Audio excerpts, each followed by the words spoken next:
आज का ये एपिसोड शुरू करने से पहले एक छोटी सी बात। क्या आप भी अपना पॉडकास्ट बनाने की सोच रहे हैं? तो एंकर ट्राई कीजिए। ये पॉडकास्ट बनाने का सबसे आसान तरीका है। नंबर 1, ये फ्री है। नंबर 2, इसमें कई सारे ऐसे टूल्स हैं जो आपको अपने फोन और कंप्यूटर पर रिकॉर्ड और एडिट करने की फैसिलिटी देते हैं। नंबर 3, आप अपने पॉडकास्ट को डिस्ट्रीब्यूट भी कर सकते हैं, जिससे इसे स्पॉटिफाई और दूसरे प्लेटफॉर्म पर सुना जा सके। तो डाउनलोड कीजिए फ्री एंकर ऐप या विजिट कीजिए anchor.fm पर अपना पॉडकास्ट स्टार्ट करने के लिए। ये तो थी एक छोटी सी जानकारी, और अब शुरू करते हैं एपिसोड का सिलसिला। तो आज के एपिसोड में लीजिए सुनिए आचार्य चतुर्सेन शास्त्री के लिखे उपन्यास वयम रक्षामः का 29वां भाग, उत्तर कौशल, मेरी यानी समीर गोस्वामी की आवाज में। अयोध्या की मुख्य उत्तर कौशल की गद्दी पर जिस समय दशरथ अबाध शासन कर रहे थे, उसी समय उत्तर कौशल वंश के कुछ शाखा राज्य भी बहुत संपन्न थे, जिनका उल्लेख हम कर चुके हैं। इन्हीं में से एक राज्य अनरण्य ने स्थापित किया था। ये अनरण्य राजा दशरथ से 6-7 पीढ़ी प्रथम सिंधु द्वीप राजा का पुत्र था। ये राज्य कान्यकुब्ज के निकट कहीं था। इस शाखा का त्रयारूण राजा वेदज्ञ और प्रतापी था। त्रयारूण का पुत्र सत्यव्रत था, जिसका त्रिशंकु नाम युवराज काल ही में प्रसिद्ध हो चुका था। इसका कारण ये था कि उससे 3 गुरुतर अपराध हो चुके थे। प्रथम तो उसने एक ऋषि की नवपरिणीता वधू के साथ बलात्कार किया। दूसरे, चांडालों के साथ रहने तथा खाने पीने लगा। तीसरे, कुलगुरु वशिष्ठ की एक गाय को मारकर वो खा गया। इन 3 गुरुतर अपराधों के कारण उसके पिता ने उसे त्रिशंकु का दुर्नाम दिया और कुलगुरु वशिष्ठ की सलाह से उसे यौवराज्य पद से च्युत कर दिया। त्रिशंकु पिता के कोपभाजन तथा राज्य अधिकार से च्युत होकर वन में भाग गया। कालांतर में त्रयारूण की मृत्यु हुई, परंतु त्रिशंकु को राज्य नहीं मिला। मंत्री वशिष्ठ ही राज्य चलाने लगे। इसी समय एक भयंकर 12 वर्ष का अकाल पड़ा, जिससे प्रजा वशिष्ठ से असंतुष्ट हो गई। इस समय घात पाकर कानकुब्ज नरेश विश्वामित्र ने इस राज्य पर आक्रमण कर दिया। वशिष्ठ ने शवरों और मिलेच्छों की सेना संग्रह कर विश्वामित्र को पराजित किया। युद्ध के पराजय से लज्जित और लांछित होकर विश्वामित्र अपने राज्य में नहीं लौटे, वन में चले गए। राज्य पर उनका पुत्र अधिकारी हो गया। वन में त्रिशंकु ने विश्वामित्र की अच्छी आवभगत की, उन्हें बहुत सहायता पहुंचाई, उनके परिवार का पालन किया। इसके बाद विश्वामित्र और त्रिशंकु के सम्मिलित उद्योगों से त्रिशंकु अपने पिता की गद्दी पर आसीन हुआ। इस पर वशिष्ठ त्रिशंकु और विश्वामित्र दोनों ही के बैरी बन गए, परंतु राज्य के मंत्री और पुरोहित बने ही रहे। कुछ दिन बाद त्रिशंकु ने यज्ञ करना चाहा, परंतु वशिष्ठ ने यज्ञ कराने से साफ इनकार कर दिया। इस पर त्रिशंकु ने विश्वामित्र से ऋत्विज बनकर यज्ञ कराने को कहा।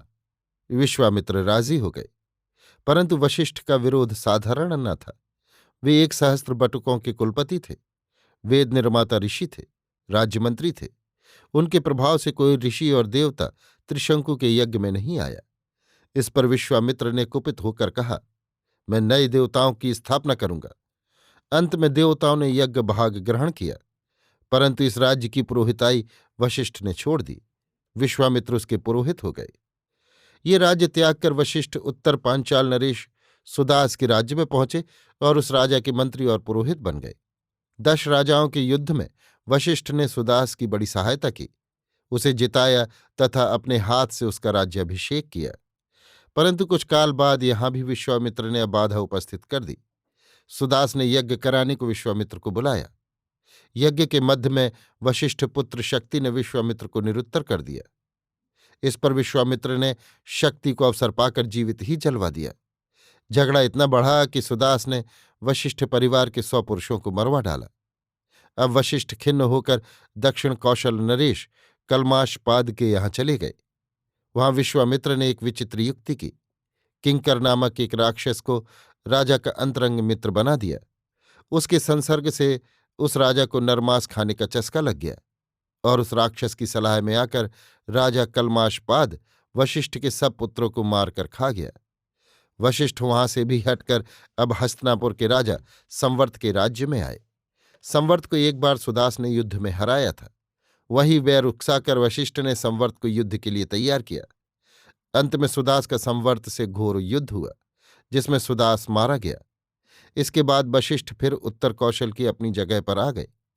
इस समय तक त्रिशंकु की मृत्यु हो चुकी थी और अब उनके पुत्र हरिश्चंद्र राज्याधिकारी हुए। हरिश्चंद्र बड़े योद्धा और दानी थे। इन्होंने अश्वमेध यज्ञ किया। यज्ञ में इन्होंने विश्वामित्र को बुलाना चाहा, परंतु वशिष्ठ ने इसका घोर विरोध किया।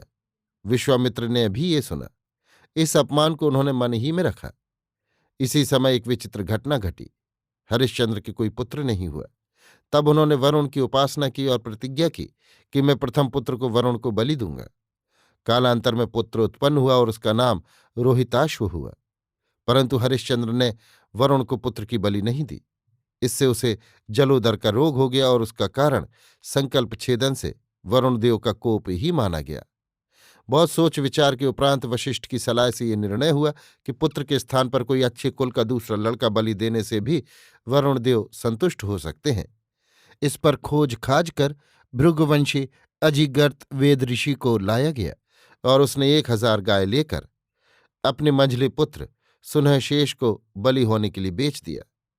संभवतः इस कार्य में वशिष्ठ की अभिसंधि थी, क्योंकि ये बालक विश्वामित्र का भागिनेय था। बालक विश्वामित्र के पास जाकर बहुत रोया पीटा और कहा, मेरे दुष्ट लालची पिता ने मुझे बलि होने के लिए बेच दिया है, आप मुझे बचाइए।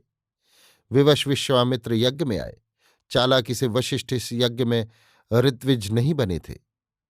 अयास अंगिरस को बनाया था।